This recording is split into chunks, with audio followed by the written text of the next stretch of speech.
আমাদের যে গতকাল সন্ধ্যা 6টায় একটা ভারী বর্ষণের সতর্কবাণী দেয়া হয়েছে, যেটা আজকে সকাল 6টা থেকে কার্যকর করতে বলা হয়েছে। সেক্ষেত্রে আমরা বরিশাল, চট্টগ্রাম, সিলেট বিভাগে ভারী বর্ষণের সতর্কবাণীটা দিয়েছি। এছাড়া আজকে সকালে সাগরে যেহেতু বাতাসের পরিমাণটা একটু উইন্ড স্পিডটা একটু বেশি আছে, সেজন্য আমরা সাগরে 3 নম্বর সতর্ক সংকেত দিয়েছি।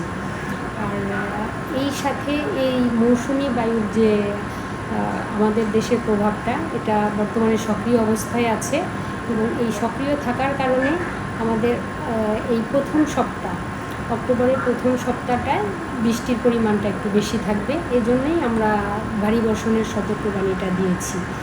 আর আজকে সকাল পর্যন্ত ঢাকায় খুব বেশি বৃষ্টি হয়নি, মাত্র 2 মিলিমিটার বৃষ্টি হয়েছে।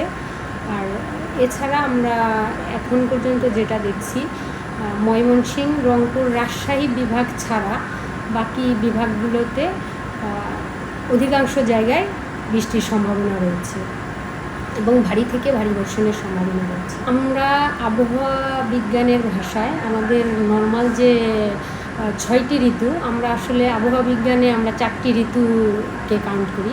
সেক্ষেত্রে আমাদের মনসুনটা এখনও অ্যাক্টিভ রয়েছে। মনসুন যেহেতু অ্যাক্টিভ রয়েছে, এটা আমরা আশা করছি অক্টোবরের 15 তারিখের পরে মনসুন উইথড্র হতে পারে। তো মনসুন যেহেতু অ্যাক্টিভ আছে এখনও, সেহেতু এটা আমরা অসময় বলবো না। আমাদের অতীতের বিভিন্ন রেকর্ডে আছে যে এই অক্টোবরের 15 তারিখ, 20 তারিখ পর্যন্ত অনেক জায়গায় ভারী বর্ষণের আমাদের অতীতের রেকর্ডগুলো রয়েছে।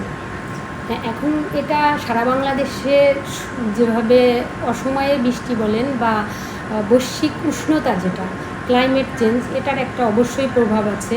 আমাদের লাস্ট যে ইন্টারন্যাশনাল কনভেনশনগুলো হয়েছে, সেখানেও বলা হয়েছে যে দেশের তাপমাত্রা সহ আমাদের বাংলাদেশের উপরে যেমন এর প্রভাব রয়েছে এবং সারা বিশ্বের, বিশেষ করে কোস্টাল এরিয়া যেগুলো, সেগুলোতে এর প্রভাবটা একটু বেশি। তো এর সাথে অবশ্যই গাছ কাটার একটা প্রভাব রয়েছে, কারণ গাছ কাটার ফলে আমাদের যে নর্মাল ক্লাইমেট, এটা কিছুটা চেঞ্জ হয়ে যাচ্ছে।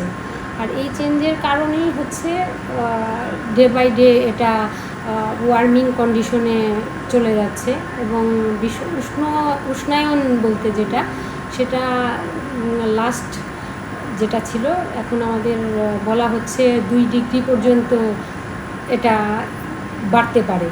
সেক্ষেত্রে এর প্রভাবটা অবশ্যই গাছ কাটার কারণে ক্লাইমেট চেঞ্জে এর ইফেক্ট পড়ছে।